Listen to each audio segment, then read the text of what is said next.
Hello, good evening, and welcome to Monkeys with Fire.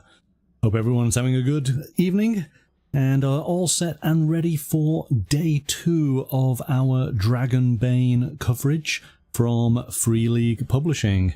So this evening we are going to be taking a look at the Dragonbane Bestiary. This features 63 terrifying creatures to add to your encounters. It's going to be a lot of fun. There's quite a diverse range of creatures for us to encounter, with lots of interesting attack tables to discover. So let's jump to the table and take a look.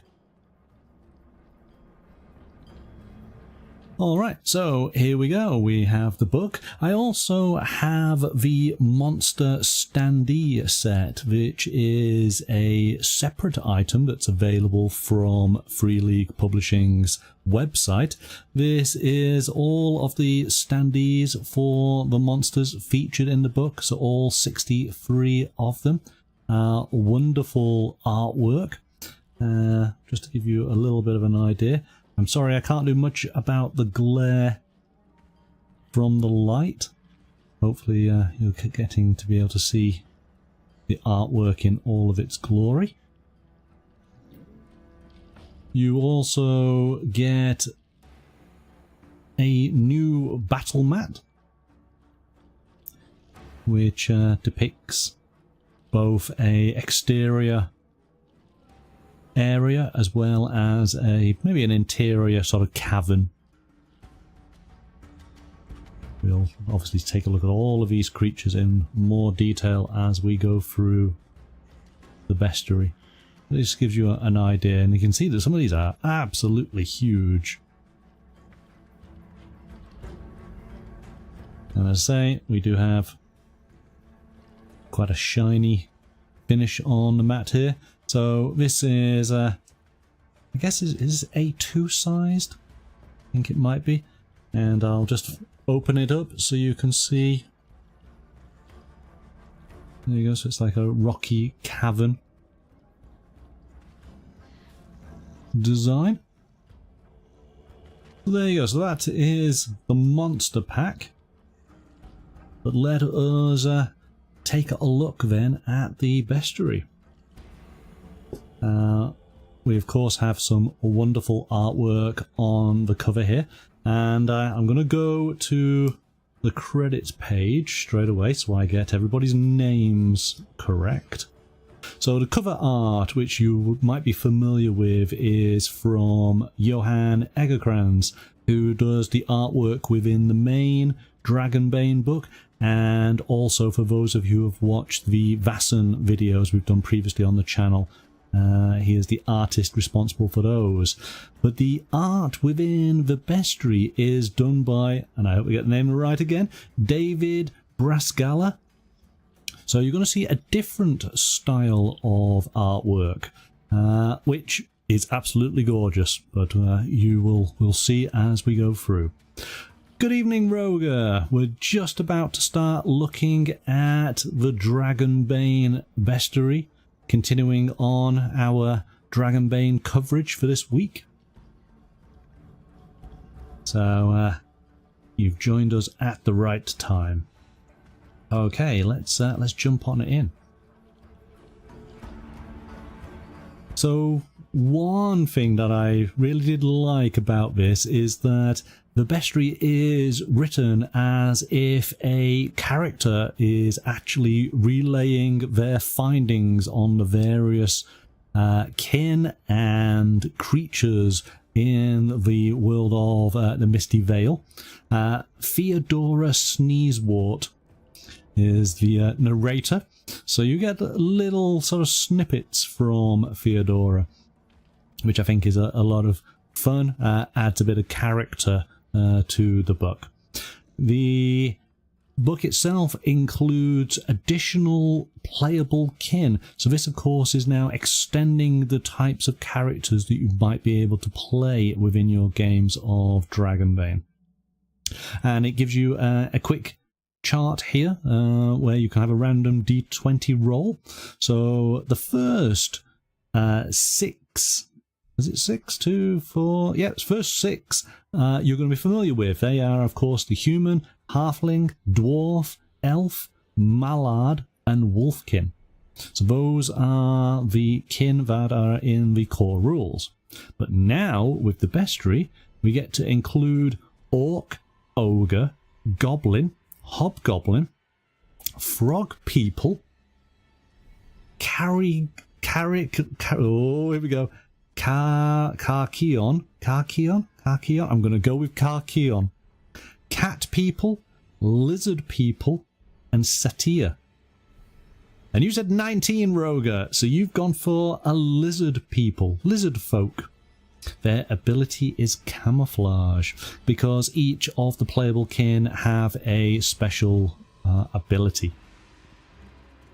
Alright, so let's take a look first of all at the playable kin. So, Nightkin.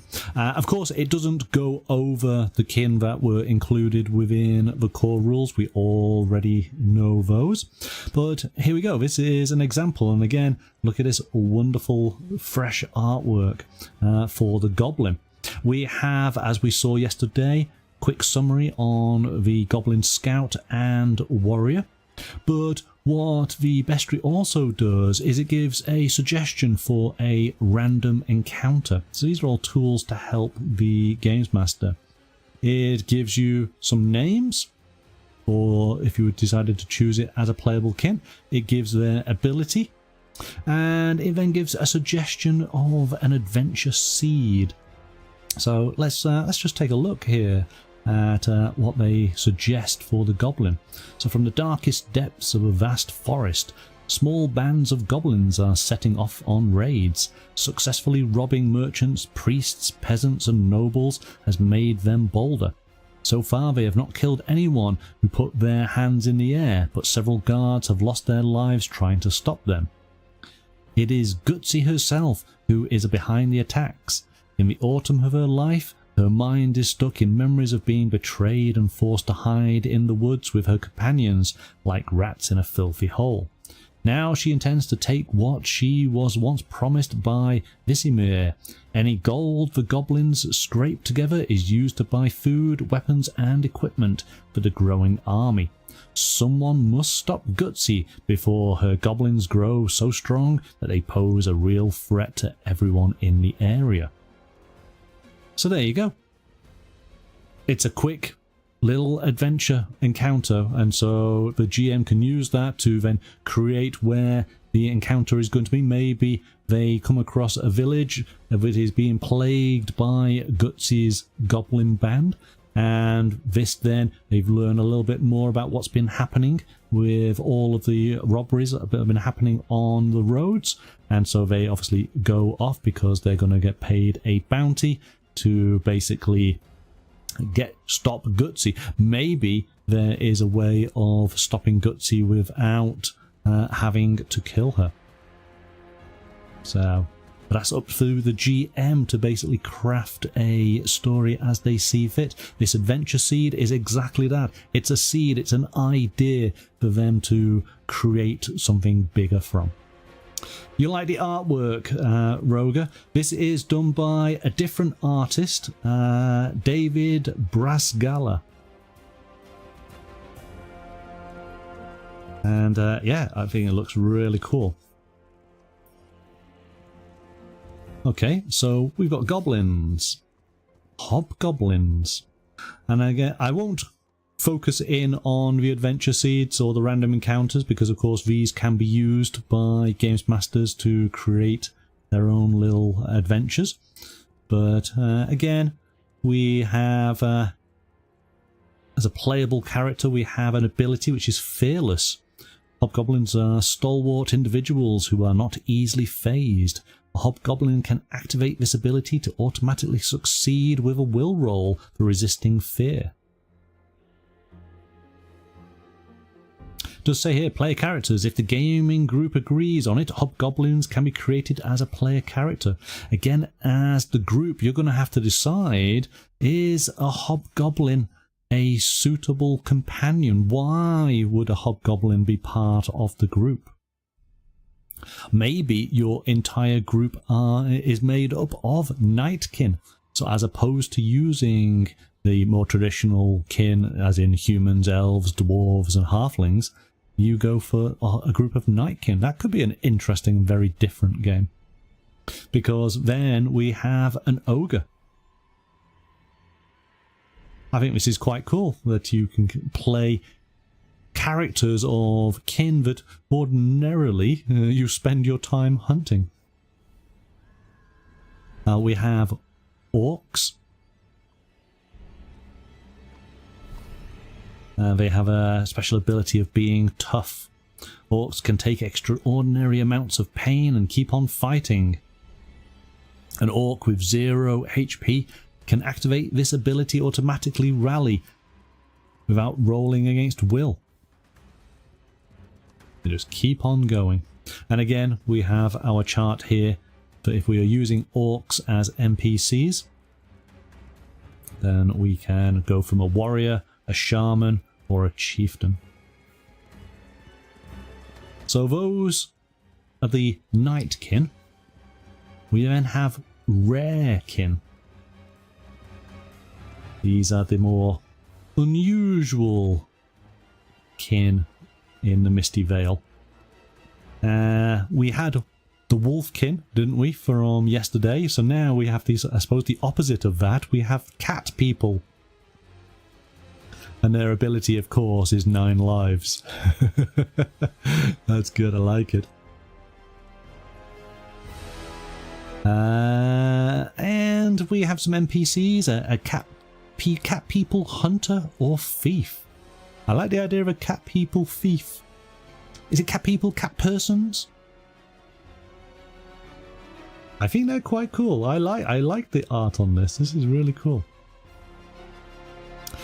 So here we go. Even I do not know the exact size of the world's cat people population, largely because they live in such seclusion and isolation. However, I am convinced that they have come here from warmer regions somewhere in the south, where their kind should be more numerous. The few I have personally encountered were kind but secretive souls, curious but cautious. One of them, a hunter who called himself Citus, was less reserved and actually answered some of my questions, a bit tersely, as if he had more important things to do. That conversation, combined with other observations, had led me to conclude that cat people are basically individualists who only cooperate when they have something to gain, and always on their own terms. In addition, they are clearly masterful at avoiding attention in both settlements and wilderness, and I dare say they can defend themselves if necessary. That's cool. That definitely summarizes a cat, doesn't it? And again, as I say, it is written in the style that this is a diary. We have this narration that describes this particular kin.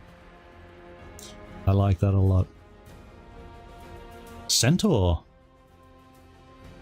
Now, a centaur is not a playable kin. So this can only be as a monster attack. And we were speaking yesterday about monster attacks in the fact that monster attacks always hit, and depending on their level of ferocity, that determines how many activations they have in any given round. A centaur has 2, and it has a unique monster attack table here. So the GM rolls a d6 and we get a different attack each time. A fairy. So even though this is a small monster, still, you know, they're quite annoying, can do some damage. They may become as a swarm.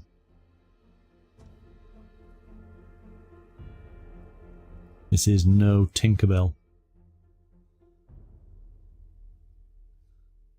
Okay, so we have frog people. And in fact, I was looking at the standees. I think there is a number of standees so you can interpret frog people in different ways, which I thought was quite cool. Let me see if I can find the standee. Where is it? There it is. Let's bring that up. So we have a frog person just like we see in the artwork, but we have this one here that looks, I don't know, is it maybe, it looks like a beetle, looks like a crab. So I'm not sure if that is a different depiction. Looks a little bit like a lobster. We painted up miniatures like that on the channel previously. But again, we have examples for NPCs, a hunter or a shaman. Their special ability is leaping, which of course stands to reason with these frogs, doesn't it?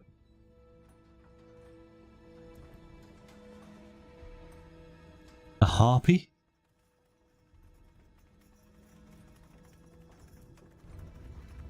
Again, a movement of 24, goodness, so they can pretty much move over most of the battlefield maps that we have quite quickly, given their flight.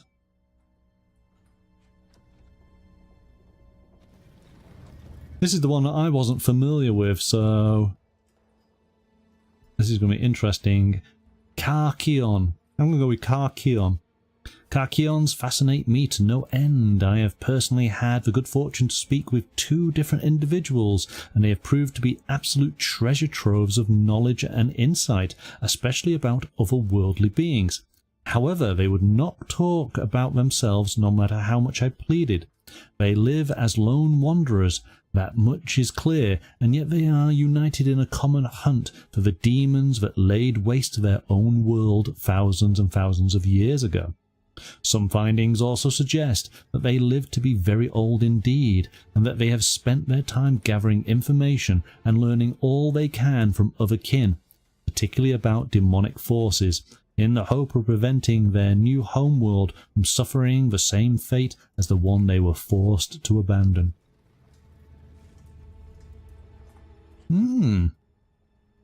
Interesting. And so you can play as these characters. It looks... It's near enough cat-like, but with bat wings. So that's a very unique type of kin. I guess that's what I really like about Dragonbane, is that it's not traditional. It has lots of different creatures for you to either encounter or to actually play as, and I think that's really cool. So here is another one. Lizard people. Again, we got a number of different NPC types: hunter, fighter, mage, and merchant. We have our table for generating a player character name. A roll of 2 on the dice gives you click gersh cluck. That's the name. You see, that's a name I can say. Click gersh cluck. There, and so this was Rogue. This was the potential character you might have played as. Is that the kind of name you want to go for? Their special ability is camouflage. Lizard people who wish to stay hidden are hard to spot. Activating this ability grants a boon on a sneaking roll. Maybe they obviously have that sort of chameleon type of ability. Mermaids and mermen. So should your encounter lead you to water, then there is a monster there that may lure the player characters into a trap. It's a trap. A minotaur. I guess, you know, it was a little bit of, I suppose, Greek mythology here, isn't there? We had the harpy, we've got the minotaur.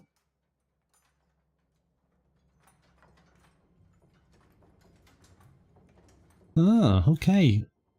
A naiad. Naiads are strange creatures found in dark lakes, bogs and marshes. Except for their pale green skin, they appear as human men or women of staggering beauty. But behind their facade there is only darkness and self-serving evil. Good evening, Ed. Centaur. We've seen the centaur. I think we have. Let me just go back. Give you a quick look. There you go. So yes, actually, my comment about the Greek mythology, yeah, there is a fair amount.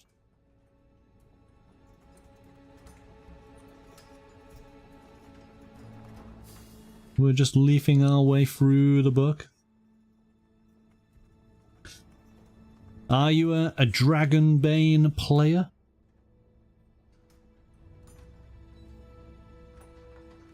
Have you been interested in getting a copy of the Bestiary?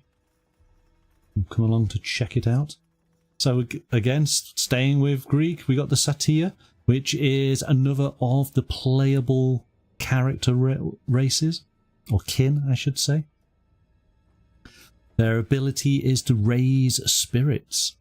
Satyrs are cheerful and optimistic creatures who like to raise their friends' spirits with song or poetry. Activating this ability counts as an action and removes a chosen condition from a person within earshot and 10 meters. The ability cannot be used on a satyr itself. You play fantasy hero, but looks like a great resource. Yes, absolutely. That's the great thing about these types of books, is that you can take the characters, take these races, and then use them in other games, can't you? We have been previously looking at a range of books from Monty Cook Games, and they have all been genre supplements, and they have been an amazing resource. So go and check out some of the videos on the channel. You may find some of those of interest. Swan Maiden. This is quite a cool one.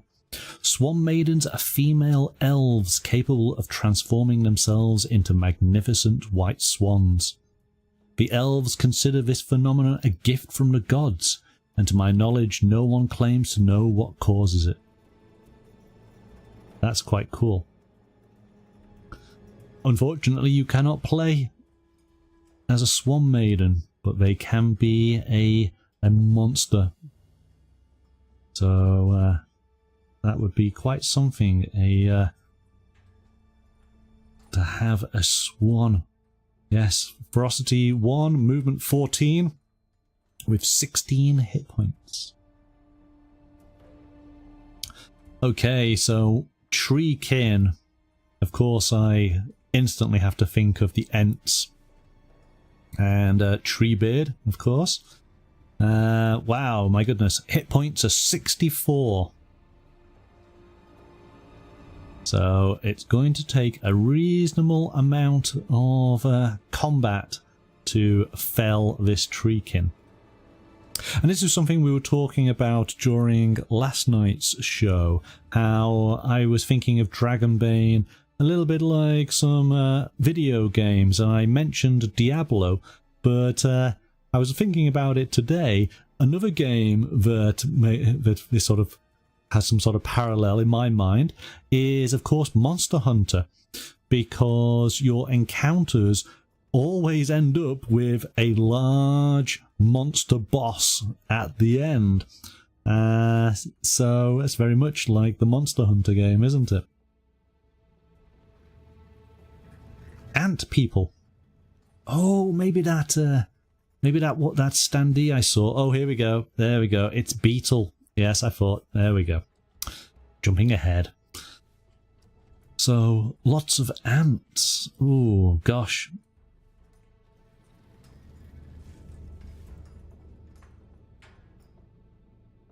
Maybe, could we maybe have a queen ant? Doesn't say it here, but hey, no reason why we can't just increase some of these stats.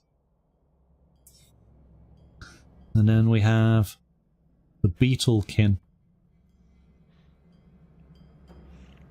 They're like self-armoured characters already, aren't they?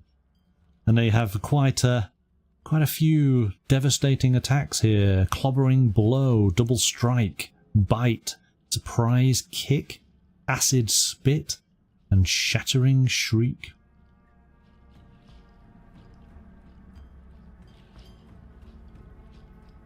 Ugh. Okay, we're gonna get past this one quick. Spiders. Moving on. Yeah, don't like that.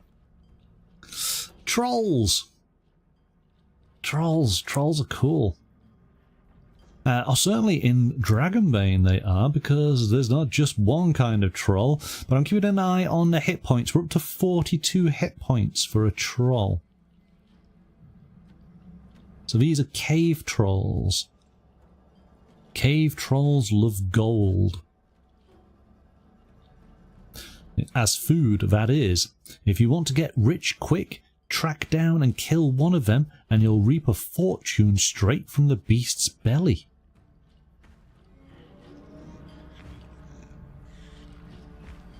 Oh. Skip spiders. Players hate them. I love them. Mostly trapdoor spiders. Oh gosh, Ed, no. No, we do not focus in on the spiders. Ugh. Yeah. Yes. When we have a consent form as to the types of content that's in a game, there's a hard pass on spider content. Not gonna like that. A forest troll. I love these little quotes up at the top here. These are actually quite cool. Imagine mixing fish guts with butter, stomach acid, pine needles and various forest herbs. Then you leave the mixture out in the summer sun for a week. There you have it, troll odor. That's quite cool. I like it. We're up to hit points 44. Mountain troll. So I like this. We've had a variety of different trolls. That's quite cool. Again, you know, just to bring us back, we do have those random counters. We do have the adventure seeds on all of the creatures and beasts that we are taking a look at. So there's lots of little handy hints for GMs. So we're on to giants. And we have a forest giant. Again, I love the art. The art is brilliant. It's different than the art within the main core rules, but it doesn't seem out of place at all. It fits so well. Really, really nice. I like the style. Mountain giant. Ah, here we go. I think we've seen a bit of a jump here. So our giant, a mountain giant, is 78 hit points. That's quite a bit. If you think about it, you'd be incredibly lucky if you managed to do damage up to about 10 points per character. So you do need either, you know, really, really good rolls, and you need a few adventurers, don't you? Both Roger and Ed are commenting that the art is fantastic. Art looks great, much like the Time Life Enchanted World series. I'm not familiar with that. I will have to go and check that out. But yeah, I do. I like the style. Oh, look at this. Look at this. I didn't notice this first time. Wow. We actually have some scale here, don't we? Little detail. I didn't notice that. I'm looking up here, aren't I? A sea giant. We had our mermaid and we had our frog people, didn't we?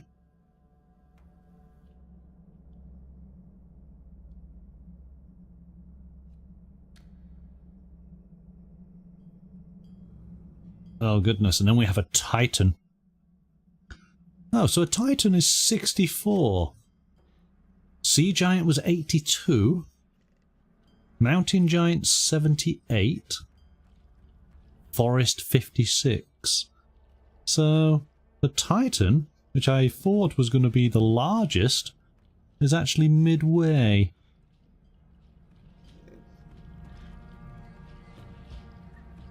The Titan appears to be related to giants. They can be found standing, sitting or hibernating in up to 20 known locations in this world, clad in full armour and armed with a huge mace or warhammer.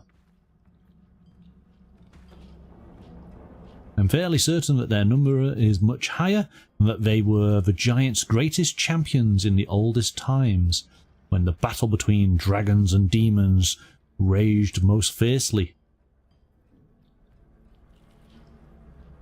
Ah. Okay, we're on to beasts. Basilisk. So I'm thinking the dragons might be the giants might have been the largest we're going to see, but we'll see. Now, oh gosh, now the Brook Horse. The Brook Horse is featured in Vaesen, wasn't it?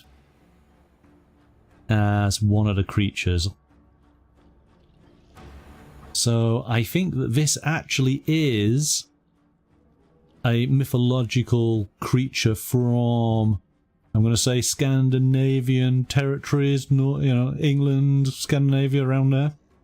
Because I think it's included also in the Mythic Britain book.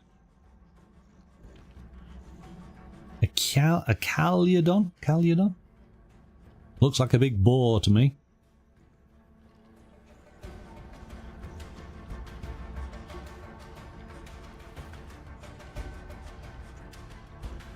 Chimera. So again, staying with that Greek mythology.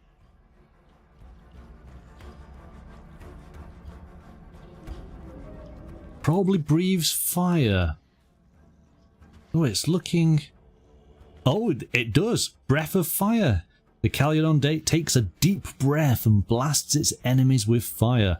The fire forms a cone 6 meters long, whose width at any given point is equal to the distance from the beast's snout. Anyone hit by the flames suffers 2d10 damage. Armor has no effect.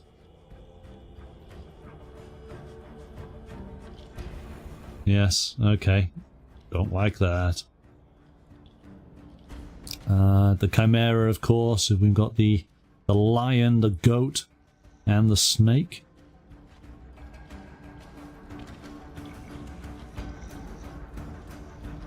We've got something a little bit different. A giant amoeba. Because why not? Hit points of 64.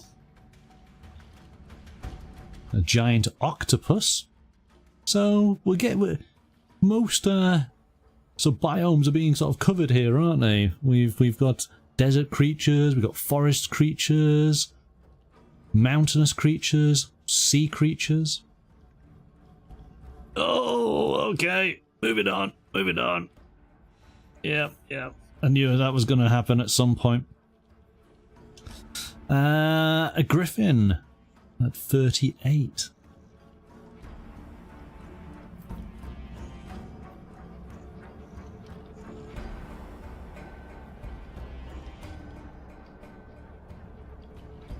And then a hippogriff.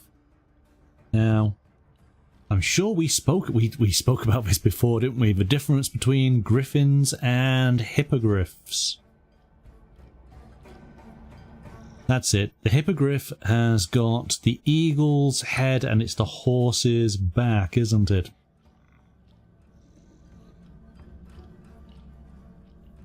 And is the griffin... Is it the eagle and a lion?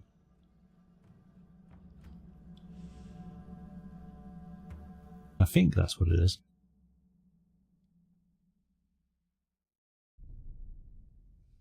The hydra. 3-headed hydra. Lives in swamps and marshes.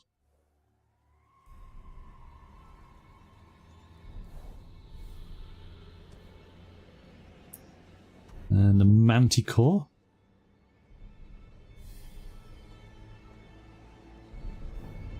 So again, we've got a really good selection of monsters, and as we were talking about, I think this is where you'll generate your quest. You will create your encounter point, and this will lead to ultimately one of these creatures being the final adversary for your players to overcome before they can gather up all the loot. Or of course take the creature's severed head back to the town to claim their bounty. A Pegasus. And a rock.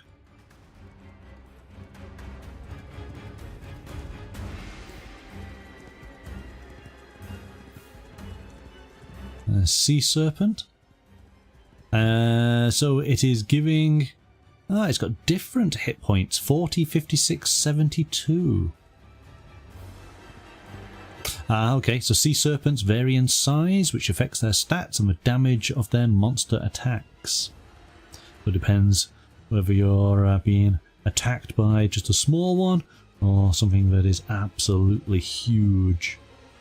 That could be an interesting scenario. Actually doing an encounter on a sailing vessel. So as opposed to your players exploring, the monsters are basically coming on in to attack the vessel. Maybe it'd be a little bit like a sort of tower defense setup, wouldn't it? Where, you know, wave after wave come on in and they're having to fortify their defenses before the next attack. That could be interesting. A werewolf.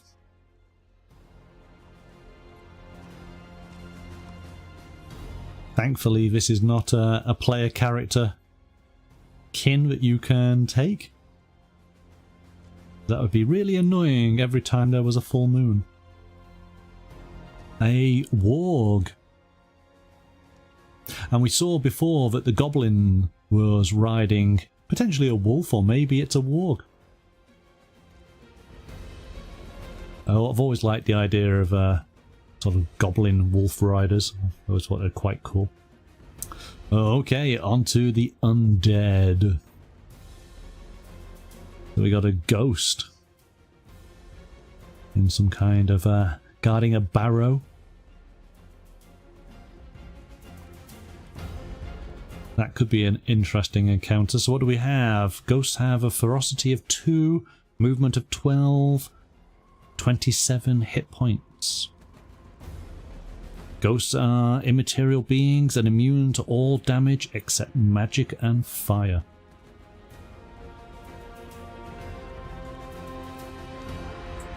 We have a ghoul.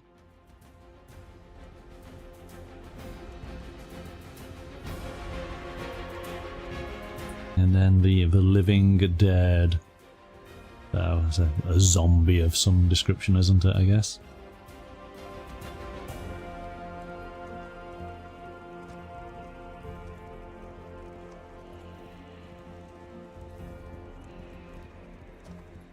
You like how the book has the monsters in the categories? Yes. It's just good for quick reference, isn't it? We got the mummy.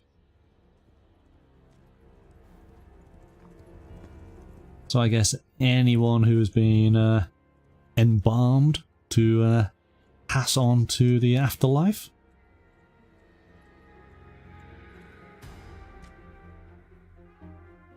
And then my favourite, good old skeleton warrior. Can't go wrong with a good skeleton, can you? Ever since watching Jason and the Argonauts, Ray Harryhausen, yes, Skelly Warriors, brilliant. And we do have some selection here. We have a warrior, an archer, and a champion.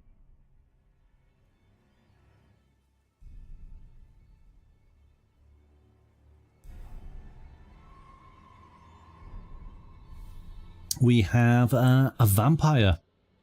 And this is going to the more, I suppose, animalistic version. Is it Nosferatu? As opposed to the suave Christopher Lee version.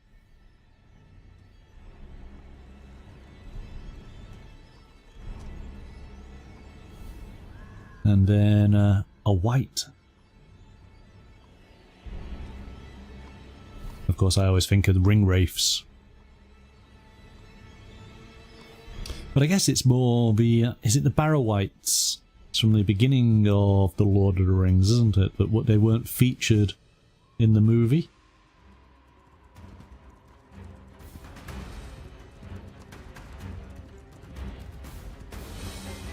And then, again, this is one that we saw in the Vassan Bestiary. So, a will-o'-the-wisp. But, I'm interested about the depiction here, because I always thought it as a sort of ethereal, ghostly kind of apparition. This seems more like an actual form. That's it. I've always wondered why this ghostly being was named Will-o'-the-Wisp. It sounds so delightfully pleasant, when in fact they are anything but. These damned entities appear to be the echoes of truly vile creatures, who in life enjoyed tormenting others until they met their well-deserved demise in some marshland. Reanimated in spectral form, the cruelty is all that remains of their nature. As wraiths carrying beckoning lights, they continue to torment those passing through their swamps, possibly in the vain hope that the victim's terror will alleviate their own suffering.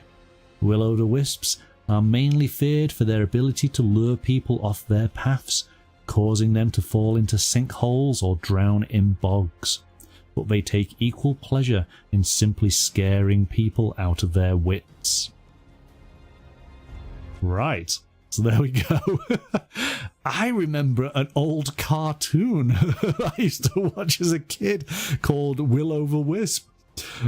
My goodness, I would have never slept at night if the stories depicted Will-o'-the-Wisp like that. Okay. On to dragons. So we got a hatchling dragon at 36. I think this is where we're going to have the big numbers.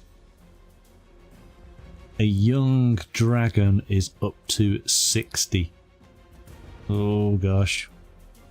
What's the mommy dragon going to be like? Here we go. Adult dragon at 84. I mean, you knew it was going to be high. But look at all the gold! There's so much gold! Oh, okay, so an adult dragon's 84. But here we go. An ancient dragon is 108. Wow, that would be something. I think you would be having to play many encounters before you wanted to face an ancient dragon. But I dare say that an ancient dragon probably wouldn't even pay you any attention. Not unless you just annoyed it enough. A lindworm, 64. Lindworms and sea serpents evolved from degenerate dragons. Okay.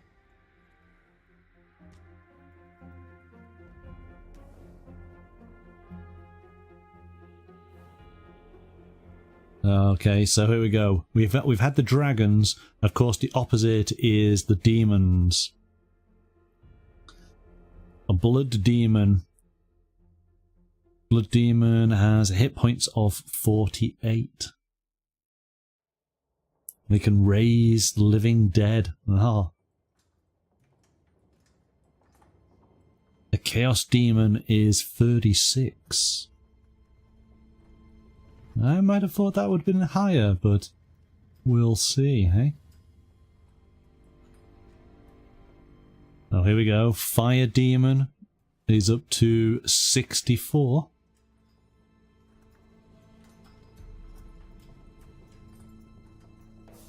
Are we going to get higher? No, that's it. That's it for the demons. Because we then have a golem. Not the Smeagol variety. Again, 64.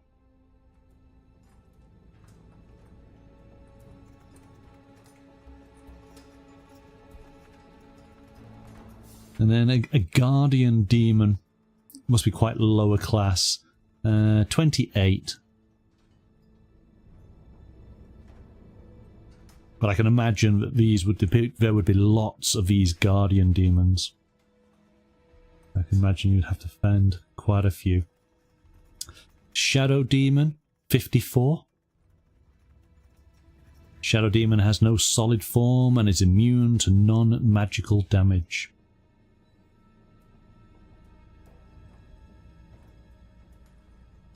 And that is the last entry in the bestiary. That's really cool. I really like it. There's a lot of great creatures there to include in your games of Dragonbane or any other fantasy-based game. And as we looked at the start of the show, these are an extra that you can get from the Free League Publishing website.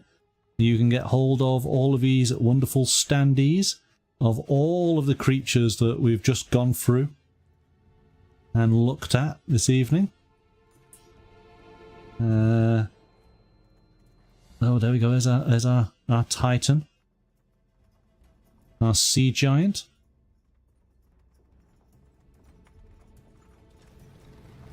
They are double-sided.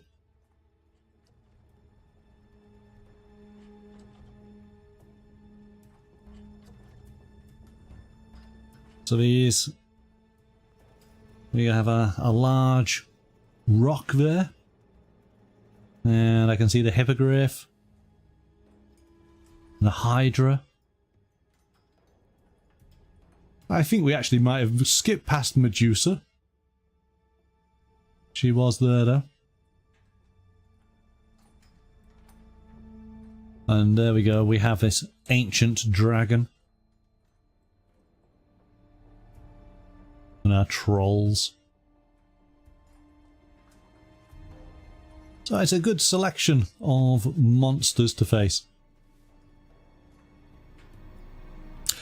Yes, it's one image.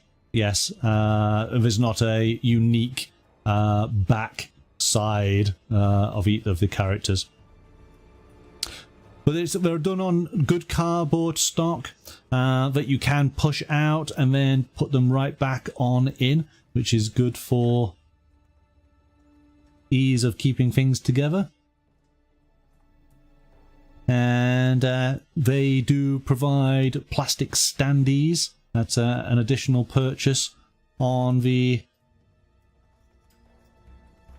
website. I have noticed they do have one additional standee, and that is of the sort of the mallard assassin, I like to think of him as.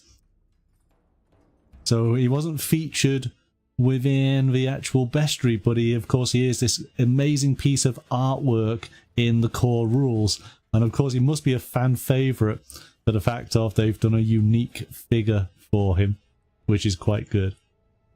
I like that. And I like how these are sized so you get a sense of scale. We've also got, actually, we've got some additional ones here. We have, these look like cultists. We have a kind of dark mage.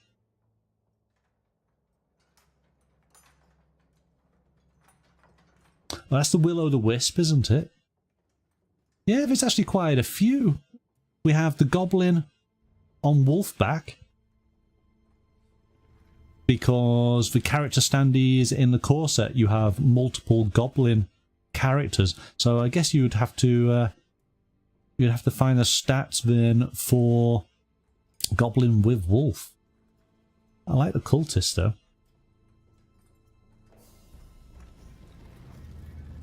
We got our frog people, got ant people, got lizard people. Lizard people's quite cool. Spider people, yeah. Moving on. Well, in fact, where's the big spider?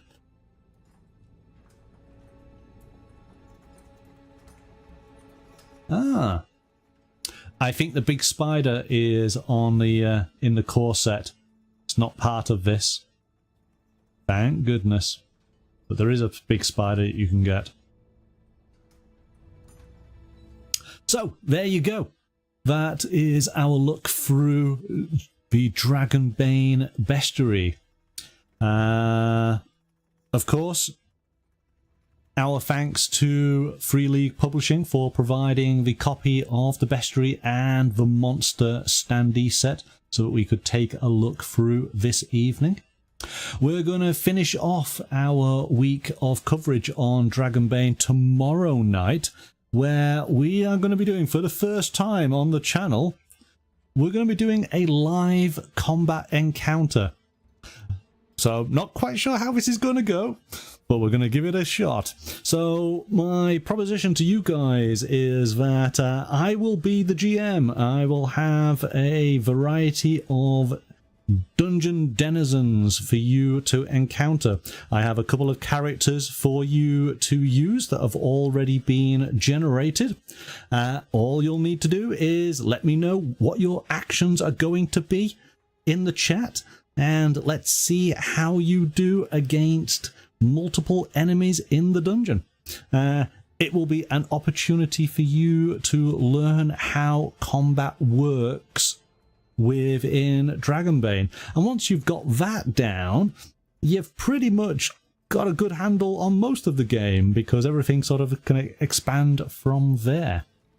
So do join me nice and early, 7 o'clock GMT +1 tomorrow evening, okay? And we will get started straight away. We'll kind of learn together. So I will have the rule books. You can ask any questions you might have. But ultimately, we'll work our way through together. So that's the plan for tomorrow. Thank you so much, Roger and Ed, for joining me tonight. I hope you enjoyed, and I look forward until tomorrow night's show.